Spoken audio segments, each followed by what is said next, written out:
Thank you very much, everybody. That's so nice. Wow. No labels. That's right. Secure Social Security, they have to do it. People have a contract. We all have a contract. I don't need mine, by the way.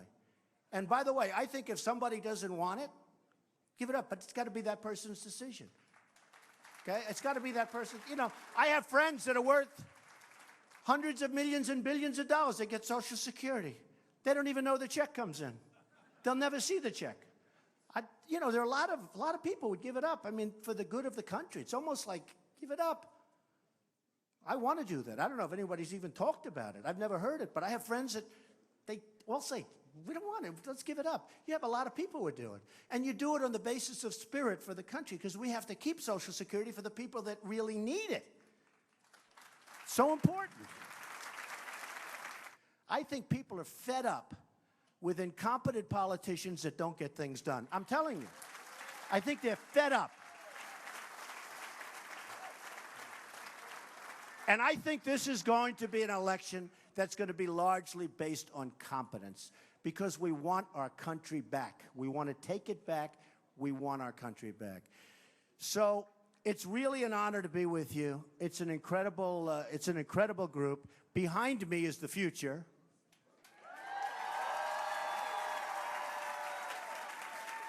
Except for a couple of people in the audience that I know. Forget that. But this is the future. And I thought I'd take a couple of questions. They were asking, would I be able to take a couple of questions? So it'd be my honor. Go ahead, sir. Yes.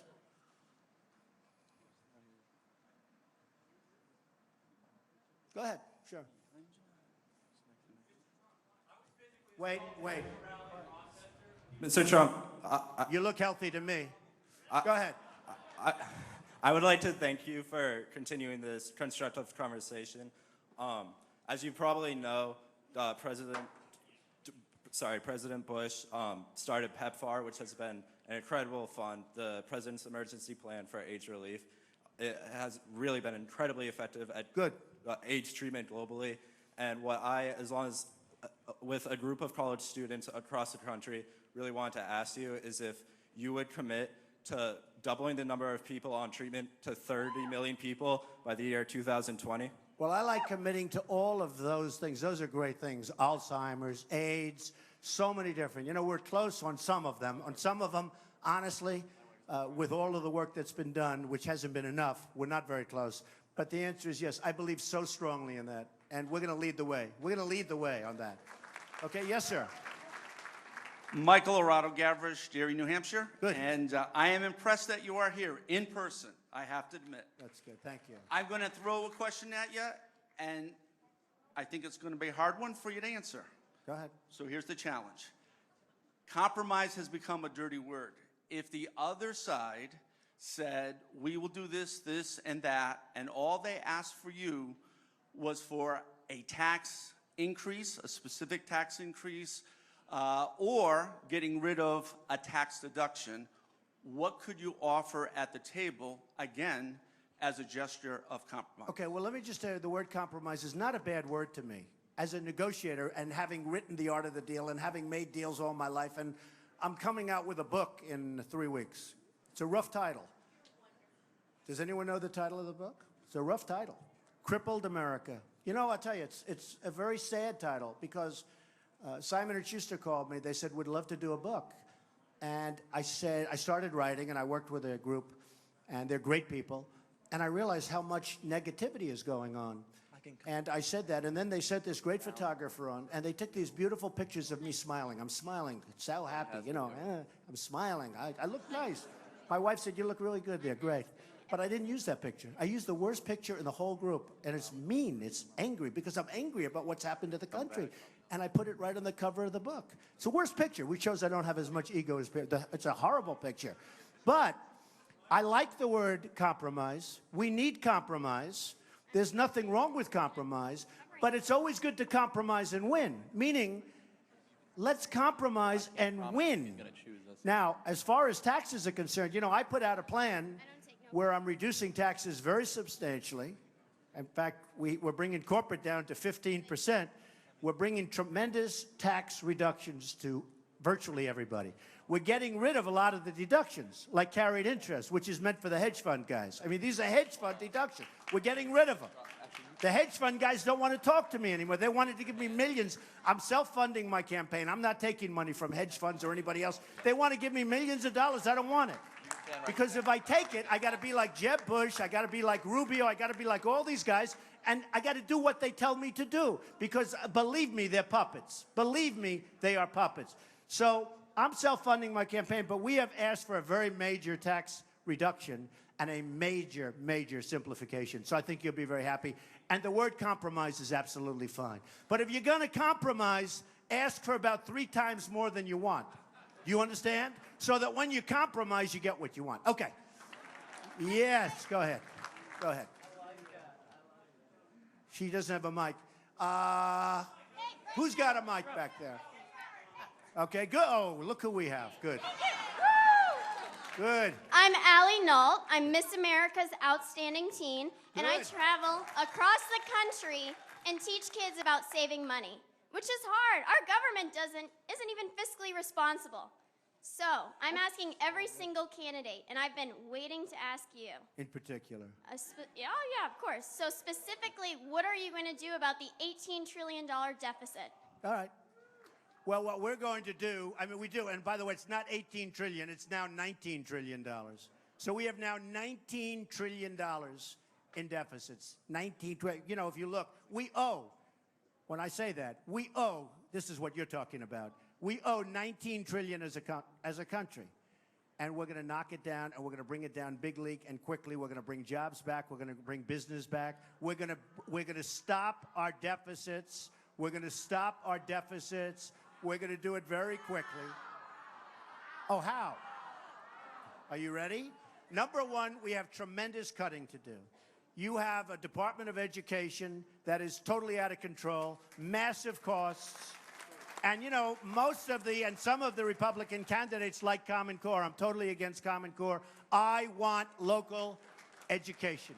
When I'm in New Hampshire and Iowa and South Carolina, I want, so important. So we're going to have that. We're going to save on Department of Environmental Protection because they're not doing it. They're not doing their job, and they're making it impossible for our country to compete. And many, many other things.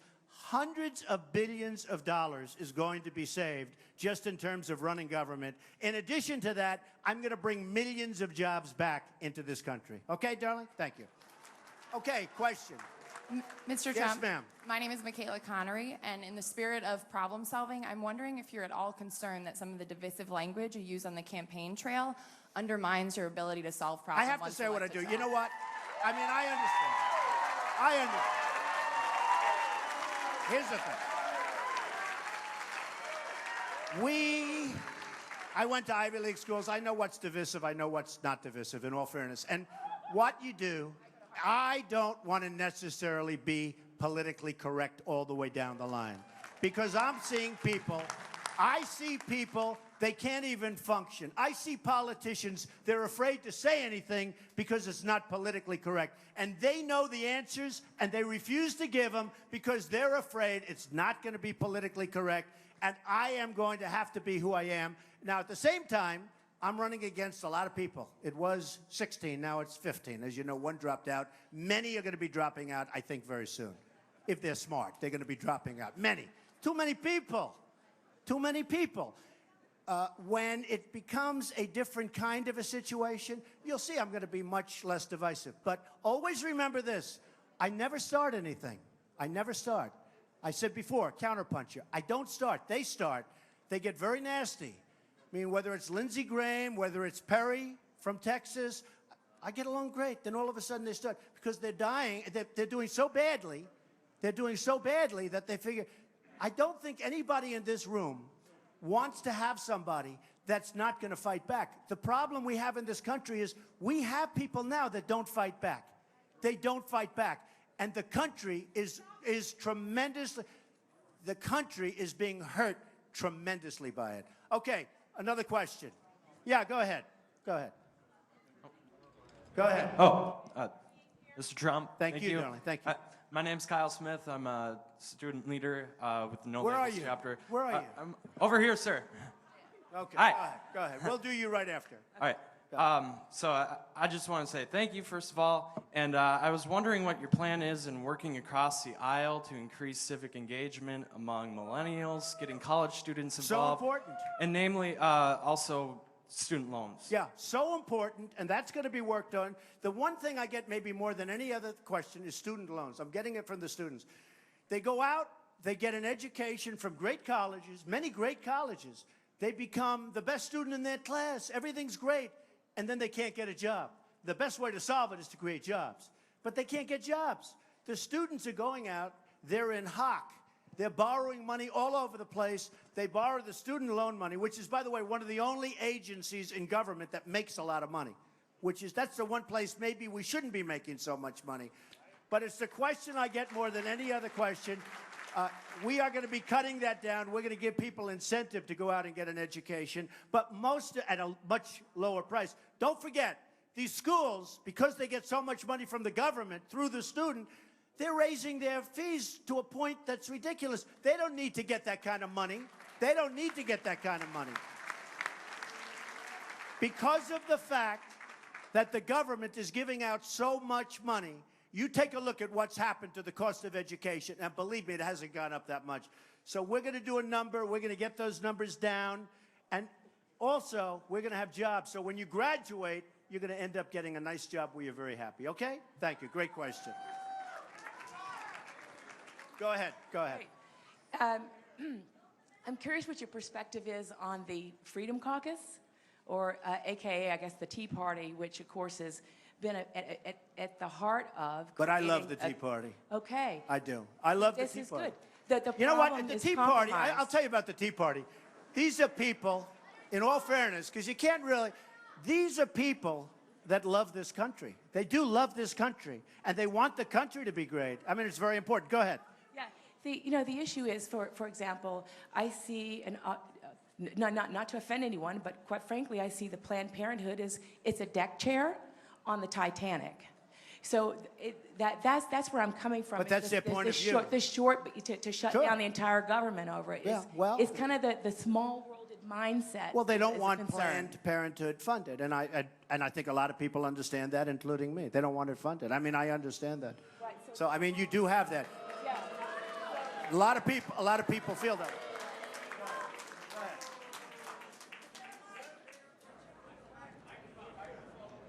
Go ahead. Okay. So maybe I'm wrong. Maybe you can prove me wrong, but I don't think that you're a friend to women.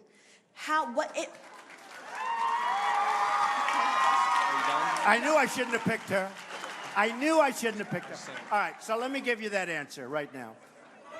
I respect women incredibly. I have had women working for me in positions that they've never worked in terms of construction, in terms of so many different jobs. I had a woman who was in charge of the building of Trump Tower many years ago, before anybody would have even thought of it, and did a fantastic job. I have given women more opportunity than I would say virtually anybody in the construction industry. I have a daughter named Ivanka and a wife named Melania who constantly want me to talk about women's health issues because they know how I feel about it, and they know how I feel about women. I respect women. I love women. I cherish women. You know, Hillary Clinton said he shouldn't cherish. Well, I said, I do cherish. I cherish women. My mother was one of the great people of the world, maybe the greatest ever, my mother. I respect women, and I'm going to take care of women. You know, Jeb Bush didn't want to fund women's health issues. You read that. You saw that. And then he took it back later.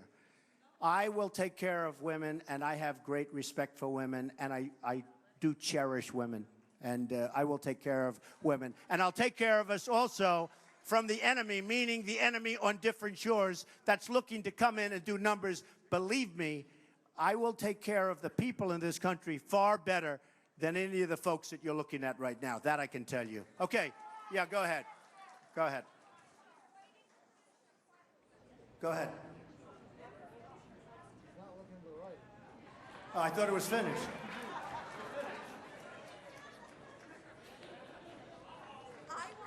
Is it on? Okay. I want to get paid the same as a man, and I think you understand that. So if you become president, will a woman make the same as a man? And do I get to choose what I do with my body?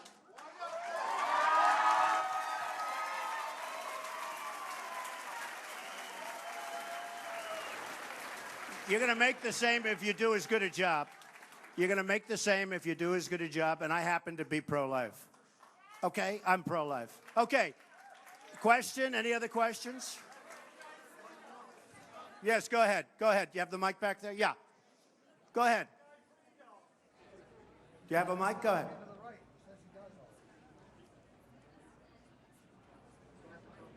Go ahead. Shout it out. Come on. Let's go. Shoot. He's joking. Come on. Harvard. You go to Harvard? Hi, Mr. Trump. How are Thank you? you so much for. Oh, sorry. Thank you so much for coming to speak to us today. I just have a really quick question about something you said earlier this summer about.